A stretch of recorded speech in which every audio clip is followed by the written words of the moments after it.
भारत में इतने डिवोर्स के केस होते हैं, जानते हैं क्यों? क्योंकि हमारा युवा ये समझ ही नहीं पा रहा कि सच्चा प्यार क्या होता है और अट्रैक्शन क्या होती है। मैं एक छोटी कहानी से समझाता हूँ।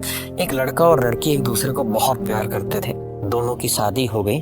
धीरे धीरे क्या हुआ, लड़की को चर्म रोग हो गया और उसकी सुंदरता धीरे धीरे घटती चली गई। एक दिन वो आदमी बाहर गया और उसका एक्सीडेंट हो गया। जब वापसी आया तो उसने कहा कि मेरी आंखों की रोशनी चली गई। अब वो आदमी अपनी पत्नी को आज भी बहुत प्यार करता था और उसकी पत्नी भी अपने आदमी को बहुत प्यार करती थी और वो अपने पति का सहारा बनती थी।